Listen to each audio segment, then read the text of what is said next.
it's Stephanie here with a video for SimonsSaysStamp.com.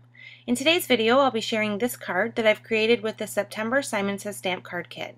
I'll be using mainly the stamp set that comes in the kit. It's called To Thine Own Shelf and is probably one of my favorite stamp sets so far that have come in the kits. I just love all the different images and the way you can combine them to create all kinds of different fun little scenes.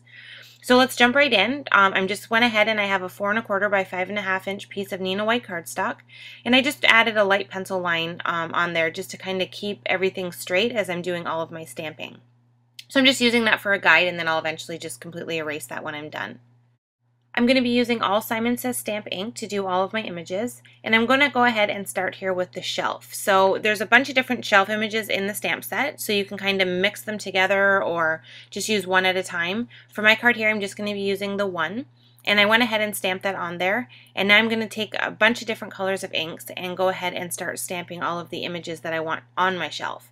So there's a bunch of different books that you can use. There's varying heights and widths, and they have different details on the spines of the book, so I really love that. So I just stamped two there, one red and one orange. And now I'm going to take the really awesome plant stamp. I love this. It comes in two parts, the actual pot that the plant sits in, and then the top area of the plant. So I just went ahead and stamped the bottom area with khaki ink, and I'm going to go ahead and stamp the plant part with green apple ink.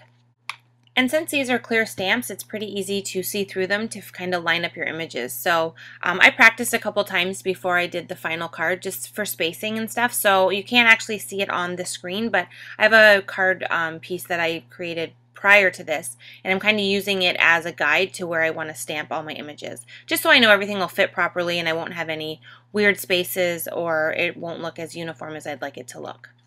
So you can see there I'm just continuing to stamp. I stamped a larger book at the other end of the bookcase, and then I stamped one of the decorative boxes that you can do. There's two of those in a smaller and a larger size. And then I did another book and kind of added a little bit of fun detail with that one by stamping it on an angle so it looks like it's leaning against the box. I just thought it would be fun to have something that wasn't as straight up and down as the rest of the images. And then to finish off the shelf, I just went ahead and stamped another book out of green, the green leaf ink, and I'm just going to add one more book with soft navy in between those two to kind of fill up that shelf. So I love how it turned out. There's just enough space on the shelf so it doesn't look crowded. But it's so fun to see your scene come together when it's all finished and to see everything kind of stacked up and situated on top of the shelf. I just love the options that you have with the stamp set, and you could create so many cards with so many different variations. So once I had the shelf fully done, I decided I wanted to have a picture hanging on the wall at the top area of the card just to kind of balance it out.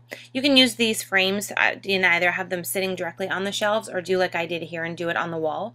So I just went ahead and stamped it on the card first just so I kind of had the placement of where I wanted to put it.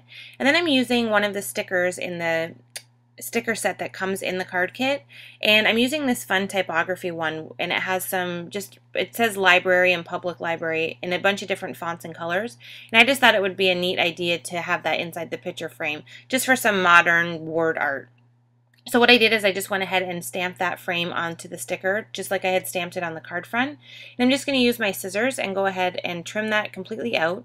And then once I have it cut out to kind of make it so that you don't have the white area on the inside but still have it so it perfectly matches the ink, I like to just take the piece that I've cut out and kind of flick it in the ink on its side and just kind of move it around until I have all of the edges completely covered in the brown ink as well.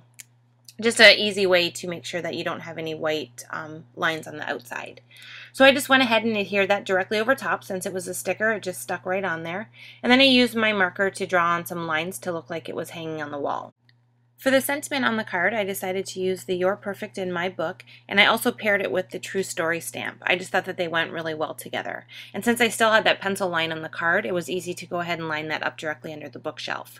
And then I also added a little gem to the top area of the picture frame just to mimic a nail or a tack holding it on to the wall.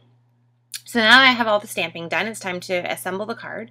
So I just have a piece of dark chocolate cardstock from Simon Says Stamp, and I'm making a standard size card, 4 1/4 by 5 1/2. So I just went ahead and created a top folding card, and then I trimmed down the center piece that I did all the stamping on so that it would fit inside of the card base and also allow enough space to have a little bit of color by adding 2 strips of cardstock. So I just cut 2 pieces of burnt orange cardstock from Simon Says Stamp and added those directly on either side of the stamped piece, just to kind of make it pop off of the brown color on the background. And then to add a little bit of interest to the card, I'm just using my Clear Wink of Stella marker and adding some glitter to both sides of the card where the orange is. And I also added some directly to the stamped area. I put it on the plant and some of the sentiment and also the picture frame. And that completes the card. So we hope you enjoyed the September card kit, and we can't wait to see what you create with it. Happy stamping!